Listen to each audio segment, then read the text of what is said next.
Good morning, everyone. You are watching Barnstable this morning. Joining me today is Vicki Goldsmith. Vicki is the Executive Director of the Habitat for Humanity of Cape Cod. Thank you so much for joining us today. I'm very happy to be here with you. You know, looking at your history, you have been the Executive Director now for 16 years. That's pretty amazing. How has the organization changed here on Cape Cod since you've been Executive Director? Okay, well, in a way that's an easy one because I was hired as the first full-time staff person for Habitat. It was essentially an all-volunteer organization before I was hired, with the exception of a part-time office manager. They were building 1 or 2 homes a year. They had, so I came on board in '99. They'd been around since '88, and they had set a goal to make a much more significant impact on the situation on Cape Cod with people living in situations with a critical need for affordable homes. And so if you take it from then to now, we've now finally hit a plateau that we'd aspired to for quite a while, which is we'll be raising walls on 10 homes this year. We're seeing 12 homes next year, and we see that level of activity ahead of us for the next 3 or 4 years. And then after that, it depends on what land comes into our pipeline. But obviously, we have more staff supporting that, but it's still a substantially volunteer-driven organization. Those are pretty amazing numbers, especially when you think about the housing issues that we have here specifically on Cape Cod. It can be really tough for people with families to buy a home here. There aren't a lot of rental options, and even what is out there are very high-priced rentals. It's tough for those families sometimes to save up that money that they need for a down payment, keep the credit they need. Talk to me a little bit about what issues you see here on Cape Cod. Okay, well, in terms of housing need, what we often see is people who may be doubled up or overcrowded in the home of a friend or family member. We see families that have to move multiple times. You know, often a story for someone who gets a Habitat home, they'll talk about maybe their kids are 6 years old and they've moved 6 times, you know, in that amount of time with their kids each time. Someone counted 16 times, and she had young teenagers, so multiple moves. Often what we call rent burden, which is where their rent is really a disproportionate amount of their income, and then you don't know the other things that are being sacrificed in terms of medical care, food, dental, that kind of thing. And so who Habitat is uniquely able to serve with our model is people who have a stable income, because they have to qualify for a mortgage, a Habitat mortgage or a USDA mortgage, a lower interest mortgage. So we do need to have the confidence that they can make regular payments and they can meet credit criteria of debt to income ratios, etc. But they're at a lower income because our price point is much lower. So they need to be able to make a monthly affordable housing payment, and our program really serves people in retail, hospitality, certain level of the construction trades and so forth, that we know that for those folks, Cape Cod is not a high wage area, it's a low wage area.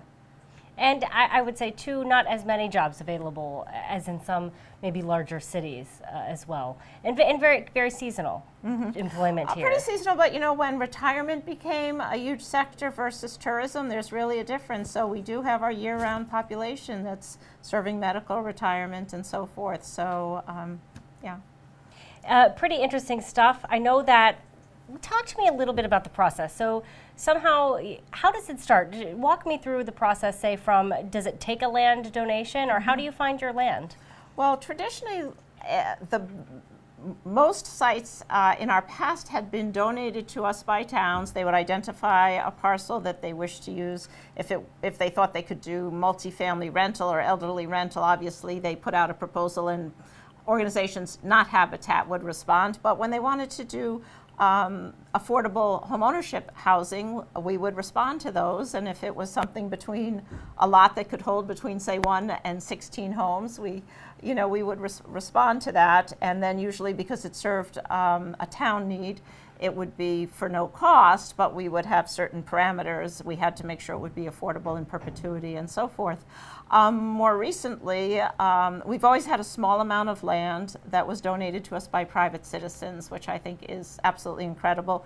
The most recent 3 houses we're building in the town of Barnstable, private donations, a house on Ginger Lane, and we have applications open now until May 14th for two-bedroom homes on Old Stage Road. And in that instance, also a local couple wanted to do something to give back to the community and donated land. A new model that's being very successful, and we're hoping to use this with the town of Barnstable, is to identify a parcel of land, which, using Chapter 40B, so we could get a little more density to it, that we make an offer to a private owner contingent on community preservation funds actually funding us so that we can purchase the land. And we're finding it's a very good use of Community Preservation Act funds, and then we get a parcel that's a good parcel of land for the use intended for residential homes, and then Habitat brings in the funding to build the house. So amazing. And when you have someone, you have a lottery, you were just talking about that there are applications open right now for 2 homes in Barnstable. How does someone get a hold of the application and start that process? Sure. Well, they can check our website, which is habitatcapecod.org, which I know that you're showing up on your screen there. But they can call the office to obtain an application, or we always have a couple of places in town where we'll have applications. So I think the applications are available in several libraries and also at your one of your town offices. Sturgis Library, Hyannis the Growth Management Office also has applications, but certainly can call our office. We will mail it. In this instance, the deadline is May 14th. So when someone applies to Habitat, they're applying to a housing program, but it's also a mortgage application. So they need to get a completed application back to us by May 14th that has all the traditional things a mortgage application would have: tax returns, wage stubs, copies of bills. Because it's Habitat and need is one of our criteria, they'll write a statement why they have a need for an affordable home. Anyway, when that application is complete, our office team gets it organized. It goes out to our credit team. If they're deemed to be qualify for our mortgage, then it goes on to the next step, and we have teams of 2 volunteers who go and do home interviews, and they're interviewing the person as to whether they have some kind of critical need for an affordable home and whether they will meet our unique partnership criteria. And the partnership criteria is that if it's a single adult family, that parent is going to have to invest 250 hours of sweat equity during the construction of their home. If it's a couple, 500 hours, and also take some pre-purchase workshop.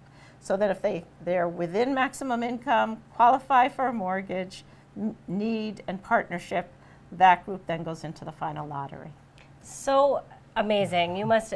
What is it like for you to see some of the people who come through this program and wind up with a house that they can stay in and they don't have to move around? You know, it's fantastic. We're doing a 7-home neighborhood in the town of Harwich, and last month, for about 3 days in a row, because we do sign it's like a purchase and a sale agreement after they've been selected. And so the better part of those 3 days, one after another, I was sitting down at meetings with those families, and it's so exciting when they get the news, and it's really a turnaround opportunity in their life. And I have to say that stability and affordability, it's just layers of worry that peel off. They know that they have a lot of work ahead of them. Some people have told us that the 8 or 9 months they're building with Habitat is really the most stressful ever of their life, because they're working full-time, caring for children, and giving a day a week to construction on site. But people really make the most of the opportunity.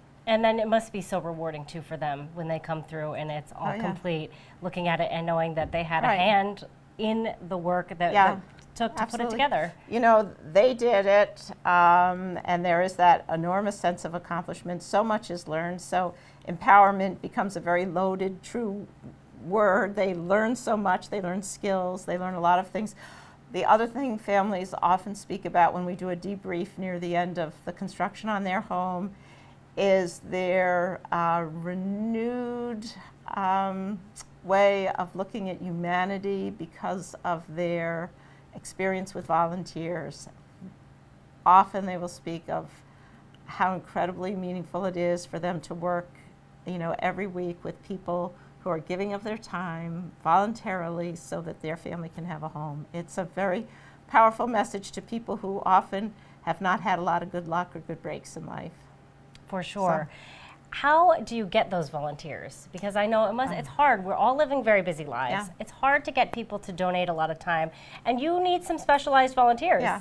Well, specialized volunteers, but also novice volunteers. And I should make the point that we have a partnership committee where they act as mentors to the families. We have people who go out and do those interviews. We have a finance team. We have fundraisers. We have people who make snacks for the sites. So I don't want people to think that everything is construction. We need skilled people always in construction, but we also train novices.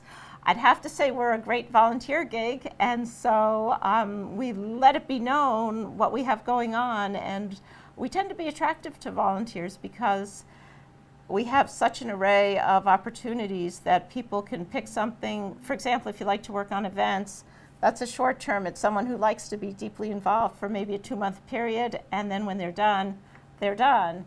Where, on the other hand, we have construction volunteers who come once a week, and this is what they do every Tuesday. We can have a construction volunteer that just wants to help out during flooring and learn that aspect. So we put the news up on our website. On the website, you'll see a button that says Volunteer Up. People can click on that. They register that way. And then the very cool thing is any of our job sites that are open, they can see what the schedule is. They can see what days are fully subscribed, or they can see, oh, we need 8 more people this day or 4 more people this day. And we usually have about 6 weeks of a schedule up. So you really have worked out that system to make it easy for volunteers to go ahead and sign up. And if people can't find a place, but they know Habitat's where they want to give their time, they can call Dawn Walnut, our volunteer services manager, and she'll chat with them or do an interview. And I don't want to disregard people who write a check, because we do get wonderful donations of services and materials, but it's a little bit of a misunderstanding when people think that everything is donated. So lumber, doors, windows, installation of septic systems, foundations, we substantially pay for all of these things, and so we're very grateful to our donors that support us either individually, the faith community, etc. Well, that was actually going to be my next question, is how do you fund all of that stuff? And I know you said you take donations. Do you receive funding at all from towns? Or, I mean, I know you said sometimes the community preservation funds can help purchase land. Okay. But how do you pay for all those other things? Yeah. So Habitat traditionally has been very modest in terms of utilizing federal or state funding. It used to be prohibited from the foundation up, no longer prohibited, but we won't change the way we work in order to meet government funding. And because we build on a smaller scale, we simply aren't qualified for certain types of major grants. The one type of government funding that we substantially use now is Community Preservation Act funds, and that has made a big change in our capacity. It's really a tremendous, it's made a tremendous difference in how many homes we're able to build each year and in what town. So that's important to support us at, in terms of that. But our program has always been neighbor helping neighbor, so individual donations is a very big part of our funding. We do the usual annual and spring appeals. The faith community is very, very generous in supporting us. Business community, so we do all that kind of outreach. For private donations, we write foundation grants. Town of Barnstable supported us through the Affordable Housing Trust in pre-development and then Community Preservation Act. We apply for Federal Home Loan Bank funding, which it feels like a government grant, but it's actually when banks merge and so forth, they have to dedicate a certain amount of money to this fund. So it's bank money that's administered for a national affordable housing program, very competitive. But for example, the 2 homes that we're completing on Sesame Street had almost $60,000 in FHLBB grant funds. And so that's funding that we're bringing from outside Cape Cod to the Cape to pay local contractors or local suppliers. So it's good for the Cape economy as well.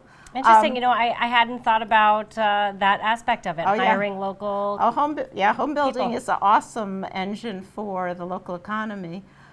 Cars for Homes, when people call Cars for Homes, and you can get that number on our website or the e-link, then we that money, everything except for the expense of, reselling or disposing of the car. We get those funds, and the Restore is a new, really tremendous funding mechanism for Habitat. Yeah, as well. and talk about the Restore, if you can, Yeah. a little bit. You have people who donate items. You're not trying to really compete with thrift stores here. This is more home items. What do you have in the Restore? Okay, so there's a small overlap with what you would think with a thrift store, and then we kind of take up the rest of the continuum. So we sell furniture, mostly either wood furniture, glass, or we're taking a little bit of very good condition upholstered. That's a new line for us, and we're going slowly with it. Appliances, refrigerators, stoves, microwaves, and then building supplies. So windows, doors, a lot of it is, yeah, I already mentioned the appliances and so forth. So some of it is nice, gently used, we say. But other things, it's interesting on Cape Cod where we'll have a contractor come with a pickup truck full of windows still in the boxes. And, one day that happened. I say, what is the story here? He said, well, my customer changed her mind. I can't. She knows we can't take these back, but, we can donate them to Restore for her.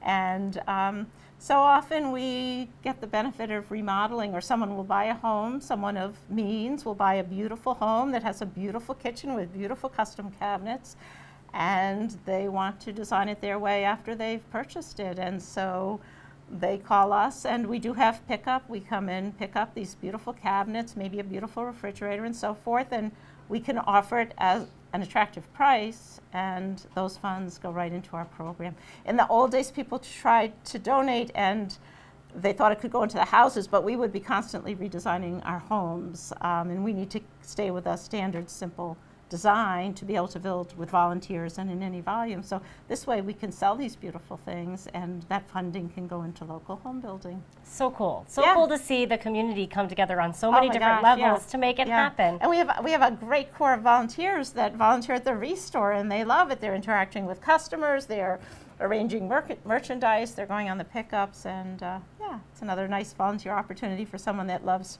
people and retail and all that kind of thing. Awesome, wonderful. Well, thank you so much, Vicki, Yeah. for stopping by. I really appreciate it, and we got to learn so much more about Habitat for Humanity of Cape Cod. Thank you, Sarah, and it's been a pleasure talking, and I hope we'll have many more opportunities to help serve the town of Barnstable community. Thank you. Vicki Goldsmith is the Executive Director of Habitat for Humanity of Cape Cod. For Barnstable This Morning, I'm Sarah Mannel.